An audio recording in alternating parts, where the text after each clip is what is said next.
This is the MLB New Era Crisis by me. In 2025, New Era released a collection of hats with MLB for their upcoming season, and it didn't go as planned. So let's get into it. So, a crisis overview. Who? The New Era company? What? They released MLB hats with the team name spelled out on the front of the hat, and then with the logo placed directly over that text. When? March of this year. And the hats were available nationwide in stores and online. And they did this. Why? For the upcoming new MLB season. And it was actually a bold, creative twist on all the branding and stuff like that. Okay, the crisis and its significance. So the issue, a design and branding failure. Overlapping letters caused offensive and confusing combinations. And I'm going to go back to the first slide. So, titas, asshos, and anals. Excuse my language, but those are what the hats themselves read. And I'm going to go back. So, titas in Spanish is actually a slang word for breasts. So that's no good. No good, especially when I believe it was 30% of Texas population speaks Spanish. Anals, we know why that's not good, and assholes, we know why that's not good as well. I don't really know how you could miss this. This is pretty big. I mean, I don't know about you, but when I read something, I spell it out in my head, and I say it aloud in my head. So when I saw these, I instantly was like, that's weird. So, the audience affected by this were MLB fans, shoppers in stores. I mean, imagine if your kid was learning how to speak and you picked up that and he was like, anals or something crazy.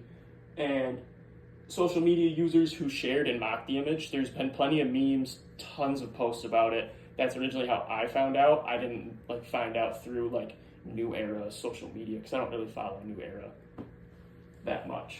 So the PR angle, it damaged New Era's reputation as a professional sports brand. I mean, I don't know how long they've been making hats, but it's got to be a long time. And I have one on right now. And it's just crazy how they could overlook something this massive when they're such a large company. So New Era did respond. They quickly pulled the hats from their site and stores. And there is a statement that was issued, but I'm pretty sure this wasn't a public statement that New Era put out. I think a reporter or a journalist grabbed a New Era employee or somehow and got this out of him. So we apologize for any unintentional design mistakes with regard to this collection. I mean, it's an apology, sure, but that's about it. So not much to go on. The MLB, though, they stayed silent and they issued no public comment, even though it's their teams, which I thought was kind of interesting. Was it effective? Not really. I mean, the apology was vague and it didn't explain how the mistake happened or why it did happen and what they would change. I mean, is this going to happen again? Are they going to allow curse words on hats? Who knows? So the risk and the impact of this. It led to internal issues like loss of brand trust and questions about how the designs got approved. And externally, it sparked social media backlash. And the hats also gained value as rare items. As you can see here, I pulled this listing off of eBay a couple days ago, and this is a picture of Drake wearing the Texas hat. Using situational crisis communication theory, New Era took a diminished approach, acknowledging the problem, but not fully owning up to it. They did say sorry, but I feel like they didn't really own up to it as much as they could have. A stronger rebuild strategy with a clear apology and a fix would have been more appropriate, in my opinion.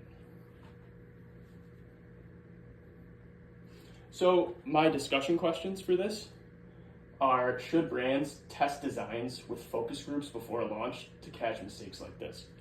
Since I don't have an audience with me, I'm just going to answer the question. Yes, I definitely think brands should send samples out to people, to influencers, or go over it with the team, go over it with normal people, not just folks who are on your team and maybe biased, maybe go out into the street and just say, does this look stupid?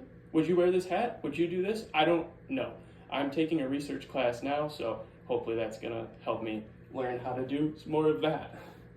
And then my next question is meme-based backlash less harmful than real outrage from the public? This is a tough one, and that's why I included this in there, is I think memes can help, but also they can make it worse, because obviously people can take the meme too far and stuff like that. But sometimes it does help soften the blow, because like this was kind of a funny thing, when really it shouldn't have been. Like, it's kind of a big deal. I mean, they essentially put a slang curse word on a hat, and it's MLB branded. So that's a pretty big deal. As a fashion guy myself, you know, you don't see Louis Vuitton you see Gucci and Balenciaga because they're a little crazy. But you won't see, like, Nike won't put fuck on a shirt. Excuse my language, but they won't. And finally, my conclusion. This situation shows that even big companies can mess up, and when they rush creative ideas without double checking the details. And then a quick sorry isn't always enough. You know, brands need to actually explain what happened and why, and I think that would give the audience and the shoppers and their buyers a little more, a better feeling in their stomachs, I guess. What happened wasn't great. Yeah, especially with something as public as sports merchandise, I think they should have definitely had more to say on the issue. MLB definitely should have said something and not nothing, and New Era should have said more. Thank you very much. That is all I have.